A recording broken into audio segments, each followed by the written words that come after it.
I'm Helen Vluberts, and this is my husband Mark. Yes, welcome to our website, Christianity Renewed. We're the co-authors of these three little booklets, Christianity Renewed, Volume 1, 2 and 3. We want to introduce to you a little bit about the topics, give you some background of how the books were written and why they were written, and basically just get started with the whole process of some questions and answers that we know you're interested in. Yes, the title Christianity Renewed looks like a strange title. The reason is actually both of us, we are members of the Baha'i faith, and the founder of the Baha'i faith, Baha'u'llah, he says that religion has to be renewed. It's a basic concept within the Baha'i faith, the renewal of religion. Why not? Everything else is renewed in the world. Why shouldn't religion be renewed too? Yes. And this is now the problem that Christianity has been around for about 2000 years, and it is based on Jesus.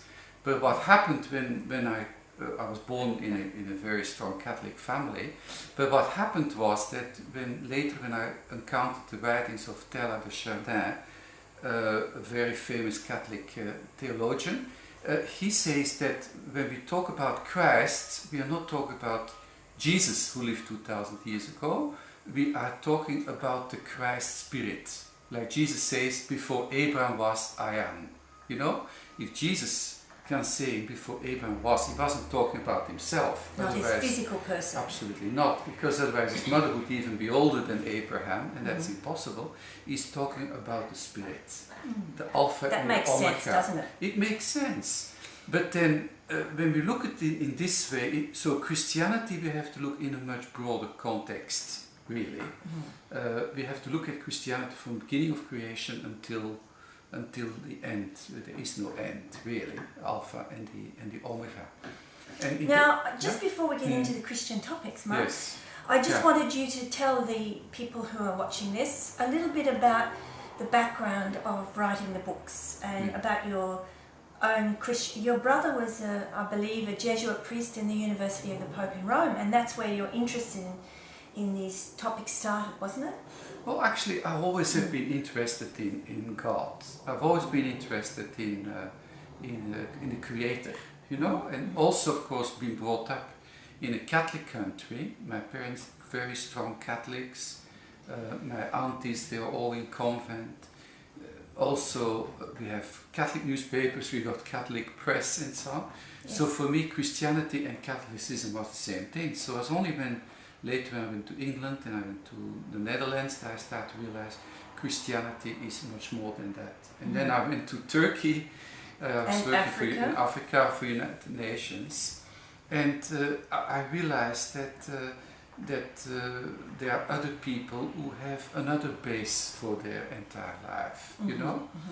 And first I considered this as something negative, but then I realized that actually it shows that we are all one, you know. And doesn't mean we're the same.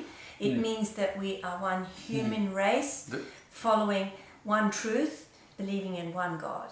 That's the meaning of oneness. The oneness of God. The oneness of God. Oneness of God, oneness of religion, and oneness of mankind. Yeah. And I started my free investigation of truth, which is another Baha'i principle actually. My free investigation of truth, I started it quite early, very early actually. I was always interested in the why. Why is something like that? Right. Why did Jesus walk on water? You know, why did the heavens split? Why did Adam and Eve? I always was interested As was in the question why.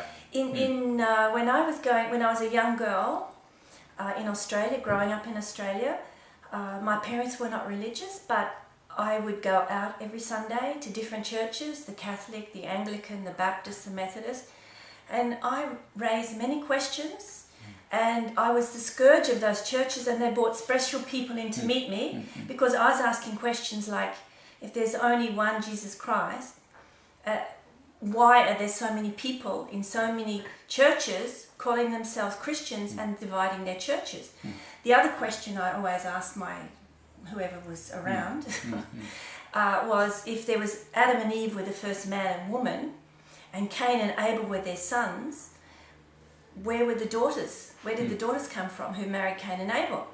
And to me also, the most fundamental question that really bothered me more than anything else was the fact that some of the churches I went to, I won't mention any names, but they said we are saved and everyone else is going to hell. And as a young girl, I rejected that. So that was the beginning of my search. So here I am in Australia, a young female, doing my search. Mark is in Belgium doing a similar search, and that's our background. So yes. Yeah, so that's really very, very important, that we do our own free investigation of truth, you know. Baha'u'llah says that when he talks about true justice is to see with your own eyes and to hear with your own ears. You know? Not through the eyes of others and not through the ears of others. And that is really true, is true justice. So in the same way, when these questions that you're asking, they're very, very relevant. They're extremely relevant. Many people today, they have already gone a step further.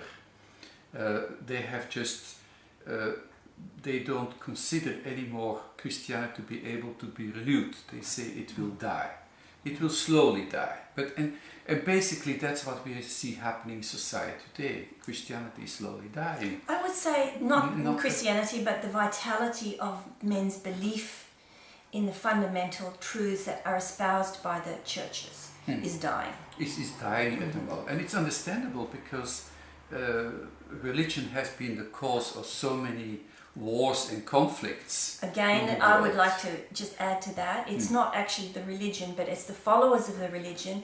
It's the man-made ideas behind the religion that is the cause of the division. Yeah. The basic foundation of Christianity, which is the words of Jesus Christ as written in the New Testament, which is founded on love, is eternal truth.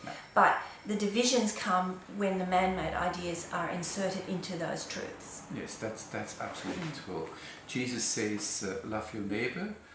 Baha'u'llah says, love mankind. That's right. It's an extension of the same truth. It's an extension of the same truth. Yes. The importance of love. But then the thing is, now in our society we've become very practical people, and we're not so much more interested in the historical Jesus from 2000 years ago. We just see what can be done for the society, and maybe that's an important topic too. And that's where Christianity Renewed comes in. To get the vitality, they have to start to transform the society. That's right. Yes. Yeah, building communities. That's our goal. And this is a practical type of thing. And can Christianity do it in its present form? That's the question. That is really... And that is what we're going to investigate in a series of video clips that we're going to put into our site, Christianity Renewed. And we hope that we will get feedback from you who are watching these videos. And the more feedback we get, the more we can have a dialogue with you, and we can have an ongoing discussion through this medium of our website. Okay, thank you very much. You're welcome. This is very nice. A nice introduction, don't you think? Yes, okay. Yeah. Good.